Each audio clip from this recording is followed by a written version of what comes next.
वफाकी वजीर ने इमरान खान साहब को कत्ल करने की धमकी दी है, और ये एक दफ़ा नहीं कई मरतबा इमरान खान साहब को कत्ल करने की धमकी दी जा चुकी है। और तहरीक इंसाफ को यही शौक रहा तो इमरान खान की कबल अज वक्त फातिहा पढ़नी पड़ेगी। ये फेडरल मिनिस्टर रेलवे के हैं, वो ये कह रहे हैं, और ये खुद कितने मजबूत आदमी है सारी दुनिया जानती है।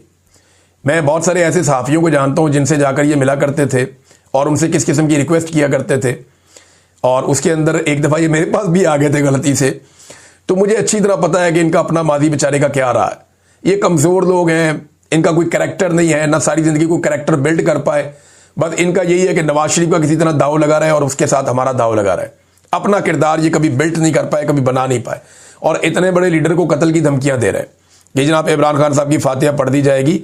ये अगर ऐसा करने का किसी ने कुछ सोचा भी तो पाकिस्तान के अंदर वो सूरत हाल पैदा हो जाएगी जो फिर किसी के कंट्रोल में नहीं होगी। जावेद हाशमी साहब ये कहते हैं कि इमरान खान को नुकसान पहुंचाना ना इस टाउट रजीम के बस की बात है और ना ही आसिम मुनीर में इतनी हिम्मत है। पहली बार कोई लीडर इस तरह ये जंग लड़ गया है। अब कौम को खुद निकलना होगा, कौम को तो निकलना पड़ेगा। इमरान खान ने कौम के लिए इतनी मार खा ली, इतनी लड़ाई लड़ ली, अब अगर ये कौम अपने लिए खुद नहीं निकलेगी तो वो अपना मौका ज़ाया करेगी और कुछ नहीं करेगी। जावेद हाशमी के अलावा इमरान खान साहब की बहनों ने भी ये कहा कि अगर इमरान खान को कुछ हुआ तो ये इनकी नस्लें तबाह हो जाएंगी जो लोग ये करेंगे। और मैं आपको कैटेगोरिकली कह रहा हूं कि इस वक्त पाकिस्तान के रजीम के जो मालिकान हैं, जिनमें आसिम मुनीर साहब हैं, शहबाज शरीफ साहब हैं, नवाज शरीफ साहब हैं, जरदारी साहब हैं, इनकी नस्लें पाकिस्तान में सियासत करने को तरस जाएंगी। इनकी नस्लें पाकिस्तान में अपनी बका के लिए तरस जाएंगी। जो इनके साथ पाकिस्तानी अवाम करेगी अगर खुदा ना खास्ता इमरान खान को कुछ हुआ तो। और जो मैं कह रहा हूं ना, ये होना ऐसे ही है जैसे मैंने एक दफा पहले अर्ज किया था कि आप फंस जाएंगे, ये पंगा मत लेना, ये आपके गले में पड़ जाएगा जलता हुआ टायर और आपसे ये ढोल नहीं बजेगा। मैंने इनको ये पहले कहा था, इन्होंने बात नहीं मानी, ये फंस गए।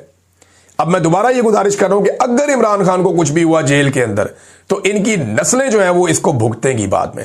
इमरान खान साहब की बहन अलीमा खानम साहिबा, उन्होंने ये बताया कि 9 दिन पहले हमें बताया गया कि जब तक आसिम मुनीर की तौसीक का नोटिफिकेशन नहीं आ जाता किसी को भी इमरान खान से मिलने नहीं दिया जाएगा।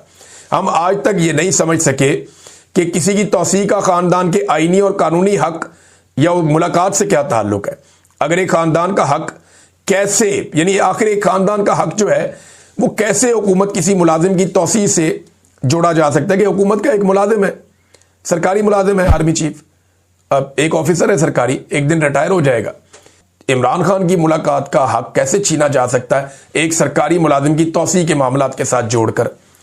और अब सारे के सारे वुज़रा जो है वो ये साबित करने लगे जनाब हमने बड़ी मुश्किलात देखी है, इमरान खान ने कुछ नहीं देखी। पाकिस्तान तहरीक इंसाफ ने रिकॉर्ड खड़ा कर दिया मुश्किलात देखने का।